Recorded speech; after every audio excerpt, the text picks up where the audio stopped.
So last night I was watching the Knicks play the Lakers and I was already gearing up to make a New York Knicks video.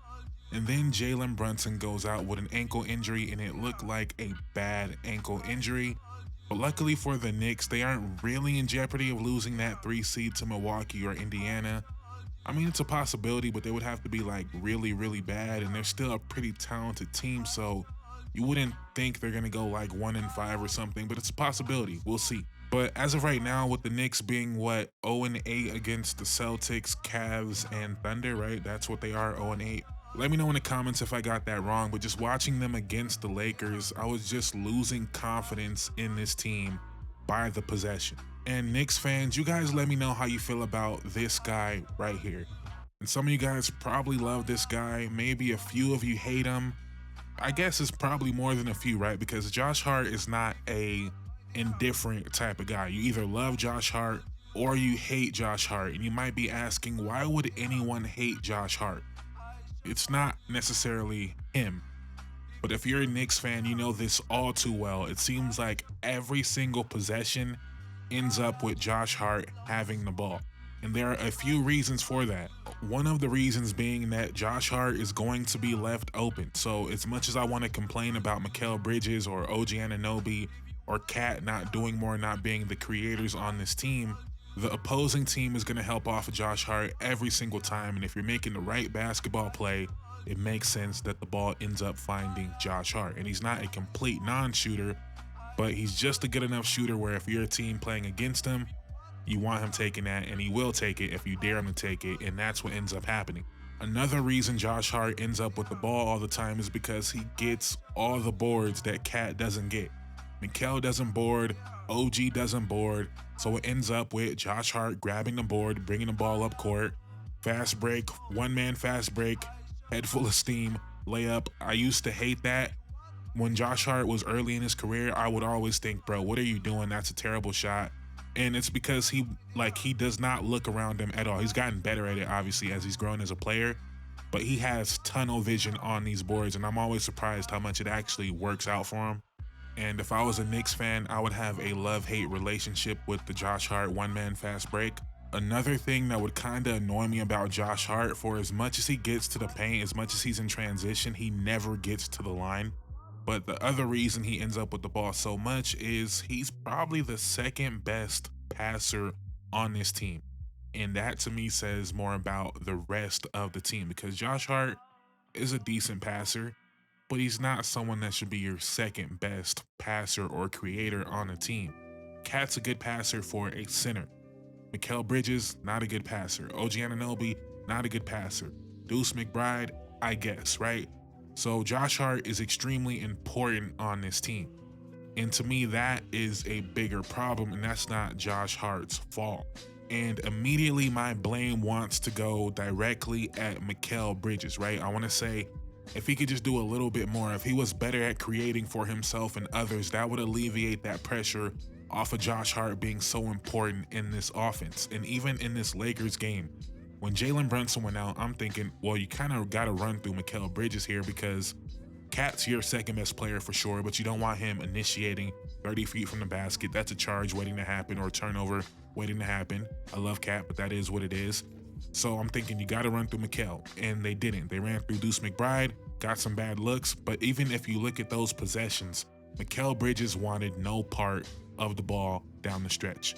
Now, he barely shot the ball in that game, ended like 6 points, 8 points, something like that. The fact that his numbers not being called at all in that moment is a little bit alarming to me. I'm not a Mikal Bridges guy, but he can score a little bit, right? He has the pull-up midi. Do I want him making plays for my team? Not really, but I want to put him in more positions to score. But again, it's difficult to do that with Josh Hart on the floor. Just is what it is. And then the other part of me wants to say, what about Tibbs, right? He has to have some accountability here. And Tibbs, as much as people love Tibbs, I love Tibbs, right? But no one would have, even his biggest supporters wouldn't call him this offensive innovator, right? He gets the most out of his point guards, even going back to one Derrick Rose. But when Derrick Rose got hurt, it was Nate Robinson, it was DJ Augustine, it was Kirk Heinrich, it was CJ Watson, right? And then even Derrick Rose again later in his career, when it seemed like Derrick Rose might be done, Tibbs again got the most out of him. So Tibbs is great with the point guards, but no one would ever say he has this free-flowing, complex offense that maybe this team needs a little bit more. I'm not saying fire Tibbs, not saying that, but when you watch this offense, and people complain about the defense for sure, Cat in this game, now it's Luka and LeBron, they're gonna abuse anybody, but they got whatever they wanted against Cat in the drop coverage. When you have Jalen Brunson and Cat, it's kind of hard out there. But when I watch this team, even though the numbers suggest they are an elite offense, right? You look at all the numbers, they say this is an elite offense. I believe they are 4th or 5th in the NBA in offense. Knicks fans, you guys let me know if I'm bugging. I guess the best way to put it would be, are you guys confident in your offense? I know you're confident when things break down, Jalen Brunson is going to make something happen. And that's, the most important thing, really. But I don't see I'm not confident Mikal Bridges can make a play. I'm not confident OG Anunoby can make a play. I'm not confident Cat's not going to turn it over here. I'm not sure how confident I am in Deuce McBride, right? He's having a decent year, but you probably, if you're a Knicks fan, you probably thought he'd be better this year. The only things you're really confident is Jalen Brunson can make something happen and Cat can finish a play. Cat can, if the, breaks down and Cat's 30 feet away, he can knock down that three. If it's at the rim, Cat can go up and dunk on somebody. He can get an offensive board, put it back. But again, let me know if I'm tripping. I just don't see them as a scary offense. They seem easy to game plan for, unless Mikal Bridges is gonna wake up. And that's where we get to this Jalen Brunson injury. It may be it being a blessing in disguise, because the only way they can compete with these other teams is their offense. And if Mikal Bridges is gonna be putting up 6 shots a game, that's not gonna cut it. I don't know how that works with Josh Hart, but Josh Hart, to me, has to be less a part of this offense going forward if they want to reach the heights they want to reach. And it's funny because they're like one of the best clutch teams in the NBA, right? Jalen Brunson has been amazing in the clutch. And I'm saying maybe I'm wrong. Maybe it's not that difficult. Maybe it's as simple as give the ball to Jalen Brunson. But to me, if they're going to win it or win anything, if they're going to come out the East or even make the conference finals or even win a first-round series, the Pistons, that's not going to be an easy series. They need to find ways to get more out of their wings, in my opinion, offensively. And the Josh Hart situation is very similar to like the Draymond Green situation, because a lot of times you look at the Warriors and it's like you want, or when Wiggins was there, you would say you want Wiggins to be more involved in the offense. Maybe they should be running these pick and rolls with Wiggins and Steph instead of Steph and Draymond. Not saying that's the better play, but you get me. Like, you want to get Wiggins in more scoring positions. But the thing was, well, if Draymond's not in the action, where is he? He's in the corner and his man's helping off on the Wiggins drive, and Wiggins isn't the passer. So same thing in this situation where, okay, you know what? Instead of Josh Hart setting the screen, we're going to use Mikal Bridges or we're going to use OG Anunoby. Well, those guys on the roll, I trust them a lot less than Josh Hart making that decision in the short roll. And also, the weakest defender is probably going to be on Josh Hart. Same way you would probably put a weak defender on Draymond Green. So I'm not saying it's easy, but I feel like the only way they get to where they want to go is Mikal Bridges, OG Anunoby being used more creatively on offense to take advantage of the gifts they do have. I do think they are what they are. I don't believe they are creators. Mikal Bridges had his little stint in Brooklyn, but I don't think he's someone you want being your second playmaker. I think he's a third option at best, maybe even should be a fourth option. Maybe that's a little bit too much, right? I think OG Anunoby's the same way. We heard earlier in his career they wanted him to do more, and maybe he could do more in a situation where he had post-up opportunities, run actions to get a small on him. Again, let him set a screen. Maybe they switch it. OG in the post, things like that. We just don't see that much with Tibbs. And I think the underreported part about this with the Knicks is we all know they gave up, 5 first-round picks for a guy I just said should be a fourth option. But no one's talking about how he only has 1 more year after this year on his deal.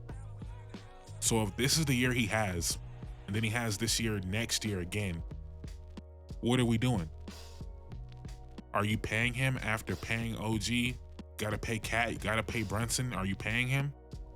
Or would you actually bite the bullet and move on from it if you felt like that was the way to go?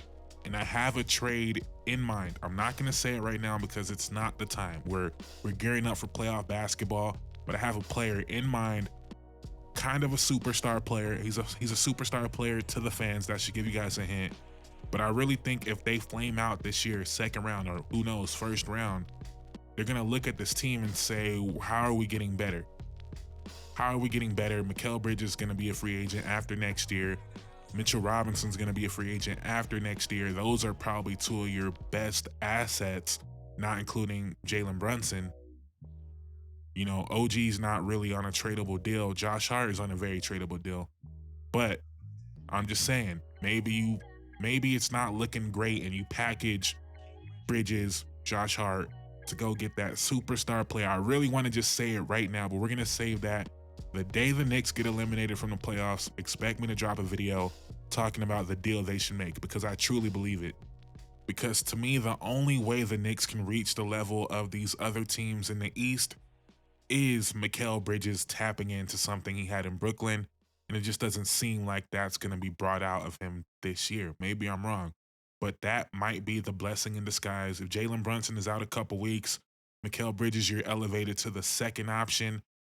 Go put up points on the board and get ready for the playoffs. That could be a huge blessing in disguise. I wouldn't count on it though, but we'll see. Let me know how you guys are feeling about this team in the comments down below. Do you believe they are contenders? Do you believe they are frauds? Do you believe they match up well with Cleveland or Boston? All that down in the comments below. Thank you guys so much for watching. Please drop a like, please comment, please subscribe. I would greatly appreciate it. I'm out. Peace.